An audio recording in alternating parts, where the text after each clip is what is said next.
السلام عليكم ورحمة الله وبركاته، متابعينا من كل مكان. ازيكم؟ النهاردة عملنا الممبار بناء على الطلب.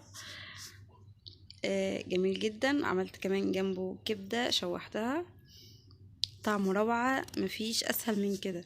يلا بينا نشوف عملناه ازاي. جبت ممبار اللي هو المصران بتاع العجل اهو، متنضف كويس جدا اهو بالشكل ده، مغسول بالخل والليمون. كمان نص كيلو طماطم بشرتها. عايز تضربها في الخلاط دي حاجة براحتك. نص كوباية زيت، نص كيلو من الرز، بصلاية كبيرة مبشورة، معلقة توم صغيرة، معلقة فلفل صغيرة فلفل اسود، معلقة بابريكا صغيرة، معلقة بهارات، معلقة كزبرة ناشفة، ريحان او نعناع، وده فلفل حسب رغبتك، ومعلقة صغيرة زعتر، وملح حسب الرغبة.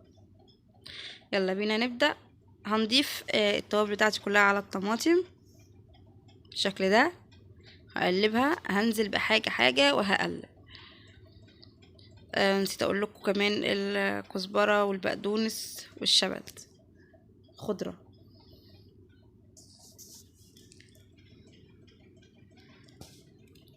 هقلب كل ده كويس، كنت ناسية الخضرة. هنزل بحاجة حاجة وهقلب اهو كده تمام. هنزل بقى بالبصل مبشور، او ممكن تفرميه في الكبة، او ممكن تقطعيه صغير، دي حاجة براحتك انتي. قلب كويس.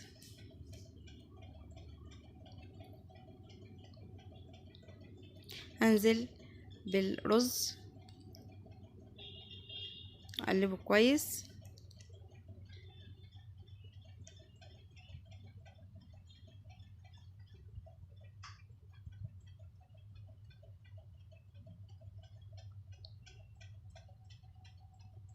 اهو تمام. هنزل بنص كوباية الزيت واقلبها كويس جدا.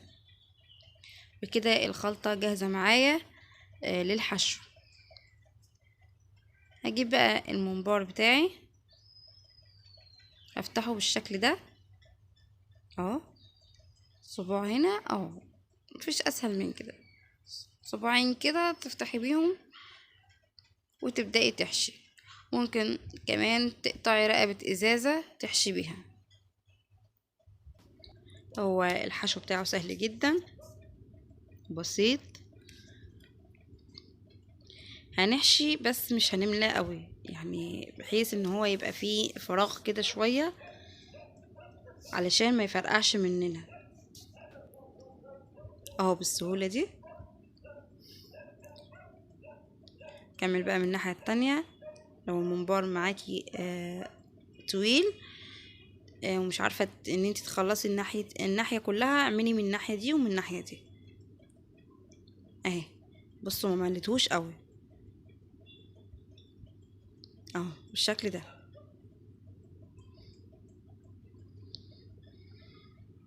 واحدة كمان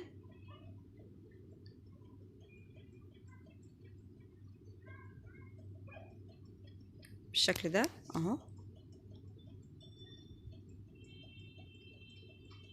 اهو. بص بوزع ازاي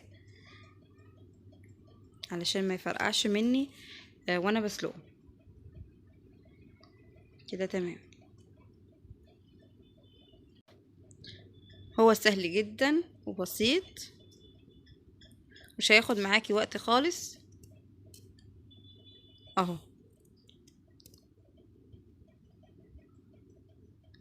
بس طعمه جميل جدا. ممكن تعملي جنبه فشة والكرشة والحاجات اللي هي السمين. انا عندي هنا كبدة هشوحها جنبه وكده يبقى تمام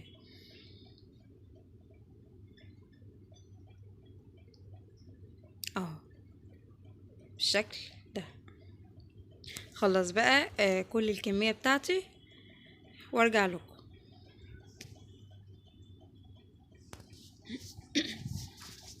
هنا خلصت كل الكمية بتاعتي بالشكل ده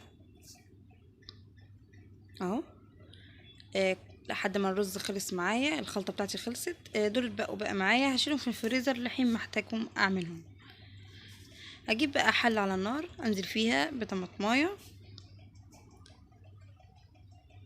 وبصلايه قطعها 4، ملح حسب رغبتك، فلفل اسود. سيب المية تغلي كده. اول ما تبدأ ان هي درجة الغليان هنزل فيها بالممبار بتاعي، هسلقه اهو. اول ما بيبدأ ينزل في المية بيلم ويجمد. هنزل بقى بكل الممبار اللي حشيته. ممكن كمان لو مش عايزة تستخدمي كل الكمية بتحشيها وبتسلقيها عادي وبتشيلها في الفريزر وتخرجيها وقت ما تحتاجي تعمليهم، بتخرجيهم عادي، سيبيهم يفكوا وبعد كده تحمريه في الزيت عادي، مفيش اي مشكلة. هنا تمام، اتسلق معايا اهو، استوى بقى تمام. هجيب بقى طاسة على النار فيها زيت، هنزل فيها بالممبار وهحمره اهو بالشكل ده. بعد ما الزيت يسخن بنزل اهو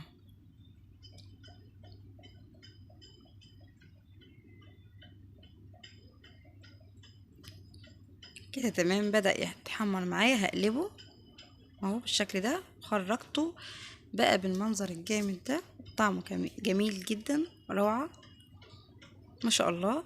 عملت كمان جنبه كان عندي كبدة طلعتها شوحتها بقى بالخل والثوم وكده. أكلة بسيطة وسهلة جدا. شايفين الجمال؟ مفيش أسهل ولا أطعم من كده. حاجة كده بسيطة طعمها جميل جدا والأولاد كلها بيحبوا. بصوا الحشو من جوه عاملة ازاي. ودي الكبدة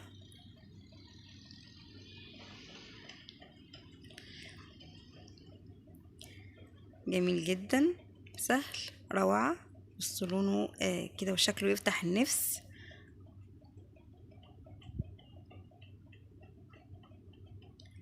بتمنى يكون الفيديو بتاعي عجبكم. متنسوناش في لايك وشير وسبسكرايب وتفعلوا الجرس عشان يوصلكوا كل جديد. اشتركوا في القناة. السلام عليكم ورحمة الله وبركاته.